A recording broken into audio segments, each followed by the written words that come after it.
गिल्लू, महादेवी वर्मा। सोन जूही में आज एक पीली कली लगी है। इसे देखकर अनायास ही उस छोटे जीव का स्मरण हो आया जो इस लता की सघन हरी तमा में छिपकर बैठता था और फिर मेरे निकट पहुंचते ही कंधे पर कूदकर मुझे चौंका देता था।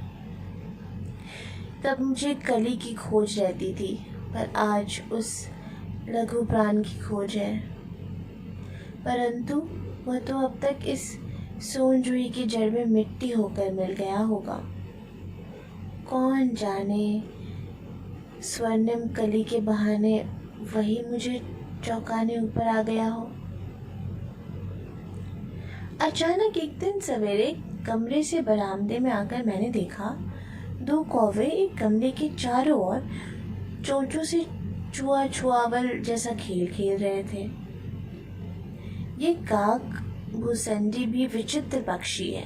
एक साथ समादृति, अनादृतित, अतिथ सम्मानित, अतिथ अवमानित हमारे विचारे पुरेखना गुरूर के रूप में आ सकते हैं। न मयूर है न हंस है। उन्हें पितर पक्ष में हमसे कुछ पाने के लिए काक बनाकर ही अवतीर्ण होना पड़ता है।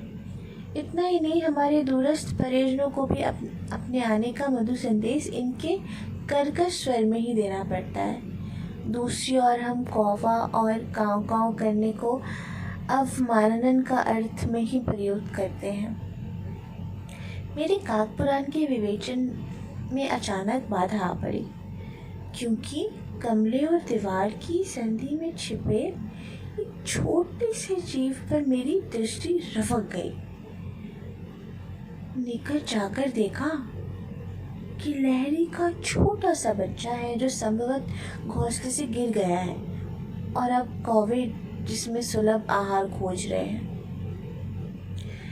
काकद्वय की चोंचों के दो घाव उस लघु प्राण के लिए बहुत थे, अतः वह निश्चित सा गमले से चिपटा पड़ा था। सबने कहा कौवे की चोंच का घाव लगने के बाद ये नहीं बच सकता, अतः इसे ऐसे ही रहने दिया जाए। परंतु मन नहीं माना। उसे हौले से उठाकर अपने कमरे में लाई, फिर रुई से रक्त पोंछकर घाव पर पेनिसिलिन का मरहम लगाया। रुई की पतली बत्ती दूध से भिगोकर जैसे तैसे उसके नन्हे से मुंह में लगाई, पर मुंह खुल न सका और दूध की बूंदें दोनों ओर ढुलक गई। कई घंटे के उपचार के उपरांत उसके मुंह में एक बूंद पानी टपकाया जा सका।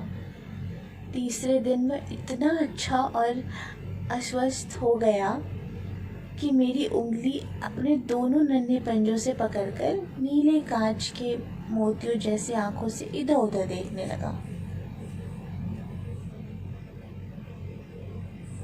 3-4 मास में उसके रोए झब्बेदार पूंछ और चंचल चमकीली आंखें सबको विस्मित करने लगी। हमने उसकी जातिवाचक संज्ञा को व्यक्तिवाचक रूप दे दिया और इस प्रकार हमें उसे गिल्लू कहकर बुलाने लगे। मैंने फूल रखने की एक हल्की डलिया में रुई बिछाकर उसे तार से खिड़की पर लटका दिया। वही 2 वर्ष गिल्लू का घर रहा। वह स्वयं हिलाकर अपने घर में झूलता और अपने कांच के बनकों सी आंखों से कमरे के भीतर और खिड़की से बाहर न जाने क्या देखता समझता रहता। परंतु उसकी समझदारी और कार्यकलाप पर सबको आश्चर्य होता था। जब मैं लिखने बैठती तब अपनी ओर मेरा ध्यान आकर्षित करने की उसे इतनी तीव्र इच्छा होती थी। उसने एक छोटा सा अच्छा उपाय खोज निकाला। वह मेरे पैर तक आकर सर से पर्दे पर चढ़ जाता और फिर उसी देरी से उतरता। उसका ये दौड़ने का क्रम तब तक चलता जब तक मैं उसे पकड़ने के लिए ना उठती। कभी मैं गिल्लू को पकड़कर एक लंबे लिफाफे में इस प्रकार रख देती कि उसके अगले 2 पंजों और सिर के अतिरिक्त सारा लघुघात लिफाफे के भीतर बंद रहता। उस अद्भुत स्थिति में कभी कभी घंटों मेज पर दीवार के सहारे खड़ा रहकर वह अपनी चमकीली आंखों से मेरे कार्यकलाप देखता रहता। भूख लगने पर चिक चिक करके मानो वो मुझे सूचना देता और काजू या बिस्किट मिल जाने पर उसी स्थिति में लिफाफे से बाहर वाले पंजों से पकड़कर उसे कुतरता रहता। फिर गिल्लू के जीवन का प्रथम बसंत आया। नीम चमेली की गंध मेरे कमरे में हौले हौले आने लगी। बाहर की गिलहरियाँ खिड़की की जाली के पास आकर चिक चिक करने न जाने क्या कहने लगी। गिल्लू को जाली के पास बैठकर अपनेपन से बाहर झांकते देखकर मुझे लगा इसे मुक्त करना आवश्यक है। मैंने किले निकालकर जाली का एक कोना खोल दिया और इस मार्ग से गिल्लू ने बाहर जाने पर सचमुच ही मुक्ति का सांस ली। इतने छोटे जीव को घर में पाले, कुत्ते बिल्लियों से बचना भी एक समस्या है ना। आवश्यक कागज पत्रों के कारण मेरे बाहर जाने का कमरा बंद ही रहता था।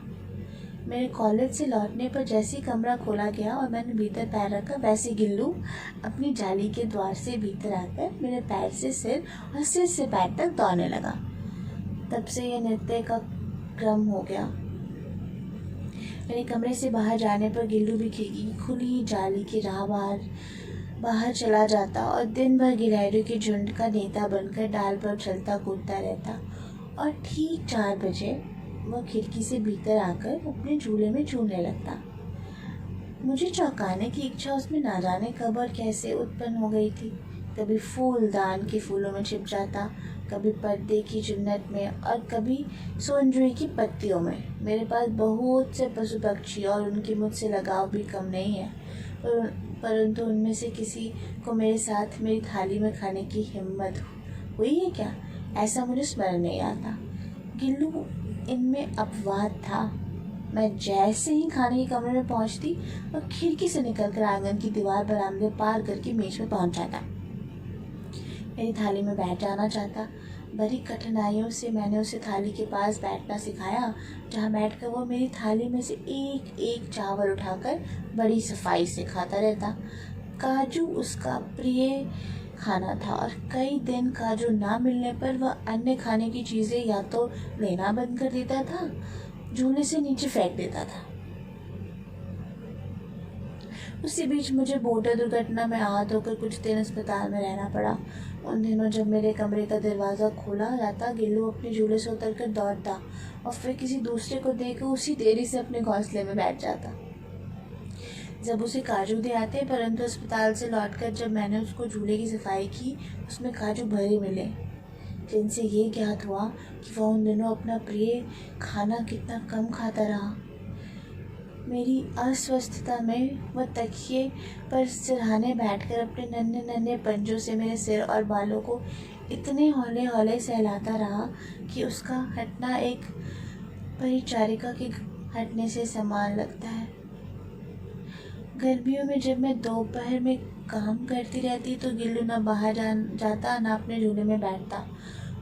उसने मेरे निकट रहने के साथ गर्मी से बचने का एक स्वतः न्याय उपाय खोज निकाला था। वह मेरे पास रखी सुराही पर लेट जाता और इस प्रकार समीप भी रहता और ठंडक में भी रहता। गिलहरियों की जीवन की अवधि 2 वर्ष से अधिक नहीं होती, अतः गिल्लू की जीवन यात्रा का अंत आ ही गया। दिन भर उसने न कुछ खाया न बाहर गया। रात में अंत की यातना में भी वह अपने झूले से उतरकर मेरे बिस्तर पर आ गया और ठंडे पंजों से मेरी वही उंगली पकड़कर हाथ से चिपक गया जिससे उसने अपने बचपन की स्थिति में पकड़ा था। पंजे इतने ठंडे हो रहे थे कि मैंने चाक कर हीटर जलाया और उससे उष्णता देने का प्रयत्न किया, परंतु प्रभात की प्रथम किरण के स्पर्श के साथ ही वह किसी और जीवन में जागने के लिए